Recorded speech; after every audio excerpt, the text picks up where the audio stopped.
السلام علیکم۔ میں آج آپ لوگوں کو جدید نظم کے بارے میں پڑھاؤں گی۔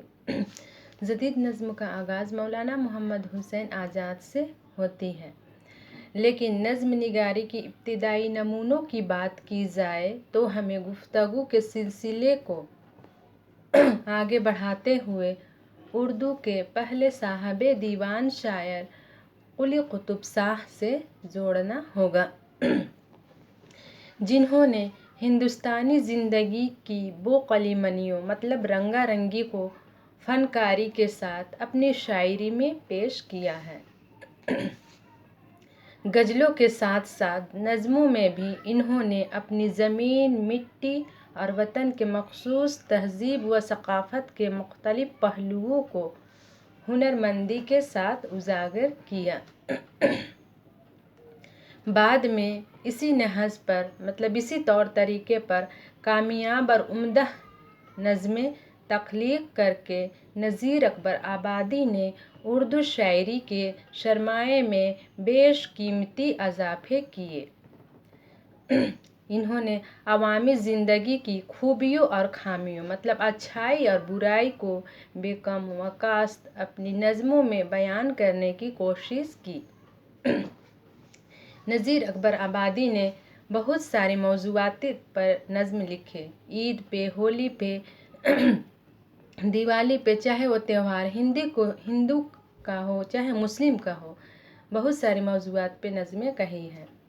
بعد کے 1857 کے بعد کا عہد جدید ہندوستان کی تاریخ میں نسبۃ ثانیہ سے تعمیر کیا جاتا ہے۔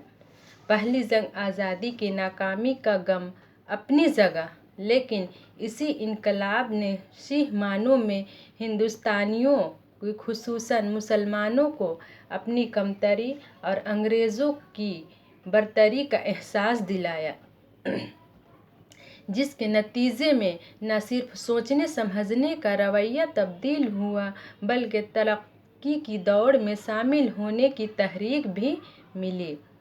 سر سید نے اپنی تحریروں میں بار بار زور دے کر کہا کہ اگر اب بھی فرسودگیوں کی لعنتوں سے نجات حاصل نہیں کی تو ہمارا حشر بد سے بدتر ہو جائے گا۔ انہوں نے اپنی قوم کو ہمیشہ جگانے کی کوشش کی۔ بعد میں انہوں نے آزاد اور حالی اور دوسرے شعراء کو ایک مختلف نہج پر غور و فکر کرنے کے لیے آمادہ کیا، جس سے اردو شاعری کی بالخصوص اردو نظم کے ایک نئے عہد کا آغاز ہوا۔ ہر چند کے حالی اور آزاد کی اجتہادی کاوشوں کی بنا پر نظم جدید کا آغاز ہوا اور دن بدن اس کا رجحان کو فروغ حاصل ہوتا چلا گیا۔ مولانا محمد حسین آزاد دلی کالج کے طالب علم تھے، لہٰذا دوسروں کے مقابلے ان کا ذہن نئے شعور اور زیادہ سے زیادہ ہم آہنگ تھا۔ 1857 کے ہنگامے کے بعد معاشی مسائل درپیش ہوئے تو انہوں نے لاہور کا رخ کیا۔ یہاں کی فضا دلی کی انتشار کے مقابلے میں بہت حد تک بہتر تھی۔ جلد ہی انہیں لاہور کی محکمہ تعلیم میں ملازمت مل گئی۔ یہاں نہ صرف معاشی سطح پر ذہنی فراغت نصیب ہوئی بلکہ بے وقت متعدد انگریزی عالموں سے استفادہ ملا۔ 19ویں صدی کو جدید نظم کا آغاز ہوتی ہے۔ مولانا محمد حسین آزاد کی شہرت جہاں انشائیہ نگاری، تنقیدی بصیرت اور ان کی شگفتہ اسلوب کی وجہ سے ہے، وہیں ان کی شاعری بھی کچھ کم اہمیت کی حامل نہیں ہے۔ مولانا آزاد کا شمار جدید نظم کے بانیوں میں ہوتا ہے۔ آزاد سے پہلے اور شاعری چند بندھے ٹیکے موضوعات تک محدود تھی، لیکن انجمن پنجاب کے جلسوں میں انہوں نے روایتی شاعری کے خلاف آواز اٹھائی اور نیچرلی شاعری اور موضوعاتی نظم کی اہمیت پر زور دیا۔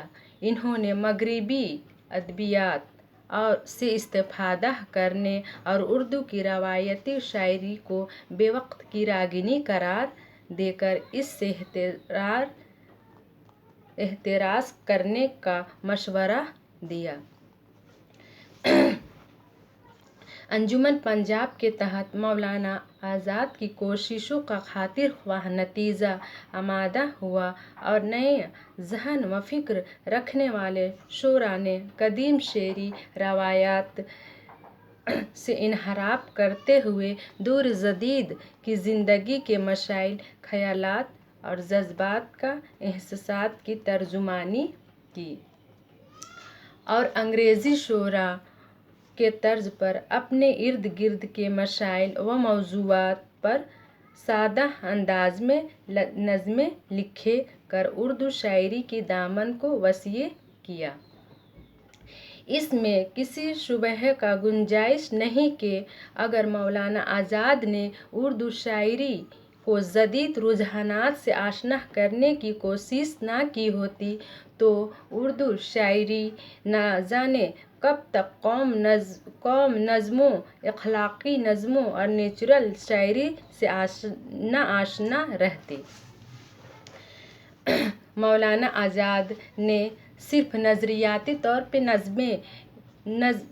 طور ہی پر جدید نظم کے لیے راہ نہیں ہموار کی، بلکہ انہوں نے خود جدید طرز کی نظمیں لکھ کر عملی نمونے بھی پیش کیا۔ مولانا محمد حسین آزاد نے شعوری طور پر جدید رجحانات کے حامل نظمیں لکھیں اور انہیں خود احساس تھا کہ انہیں قدیم شعری روایات سے انحراف کیا ہے اور کئی قسم کے قیدوں کو توڑا ہے، اور بہار کے سلسلے میں بھی نئے تجربے کیے ہیں، جیسا کہ وہ لکھتے ہیں۔ آزاد کے شعری سرمایہ میں چند نظمیں اور کچھ مثنویاں ہیں، جن میں مثنوی خواب امن، شب قدر، صبح امید، گنج قناعت، داد انصاف، اپنی رنگینی و رعنائی، تصویر کشی، ندرت و تشبیہ و استعارہ اور اپنے شعری و مترنم الفاظ کی وجہ سے اردو شاعری کا قیمتی سرمایہ ہے۔ مولانا محمد حسین آزاد مشاعروں کی مقبولیت سے اچھی طرح آگاہ تھے۔ انجمن پنجاب سے انہیں اندازہ تھا کہ زیادہ سے زیادہ لوگوں تک اپنی بات پہنچانے کا یہ اچھا موقع ہے، لہٰذا انہوں نے مشاعروں کے طرز پر اردو میں ایک نئی قسم کے مشاعروں کا آغاز کیا جسے مناظمہ کہا گیا۔ یہ ایک ایسا مشاعرہ تھا جس کے لیے تمام لوگوں کو ایک ہی موضوعات پہ نظمیں لکھنی پڑتی تھیں۔ مشاعروں میں پیش کی جاتی گویا کہ اب شاعری پاس اپنے فنی کمالات کے اظہار کا ایک نادر وسیلہ موجود تھا، اور انہوں نے اپنی ہنرمندی کا مظاہرہ کرنے میں کوئی کوتاہی نہیں برتی۔ ایک ہی موضوع سے متعلق نظمیں پر بنی مشاعروں کا خاکہ اپنے آپ بالکل انوکھا اور خاصا دلچسپ تھا، جس کی بنا پر شعر و ادب کی شیدائیوں نے اسے خاطر خواہ سراہا۔ انجمن پنجاب کا قیام 1874 میں آیا اور پہلا مشاعرہ 8 مئی 1874 کو انجمن پنجاب کا پہلا مشاعرہ منعقد کیا گیا، جس میں ایک ہی موضوع پر نظمیں پڑھی گئیں۔ مشاعرہ ہر لحاظ سے کامیاب رہا۔ شعری کی کاوشوں کو خاطر خواہ سراہا گیا۔ اگست 1874 میں مولانا محمد حسین آزاد نے انجمن پنجاب کے جلسے میں ایک خطبہ نظم اور ایک خطبہ کلام موضوع کے باب میں خیالات کے عنوان سے دیا، جو نظم جدید کے حوالے سے بنیادی اہمیت کے حامل ہے۔ اس خطبے میں انہوں نے تفصیل کے ساتھ نظم جدید کے اغراض و مقاصد پر روشنی ڈالی، شاعری میں اصلیت سے کام لینے کی بات کہی اور مقامی چیزوں کو بھولنے کے بجائے انہیں برتنے کی ترغیب دی۔ آزاد کے اسی خطبے سے دراصل نظم جدید کی انفرادی تصور کا خاکہ سامنے آیا۔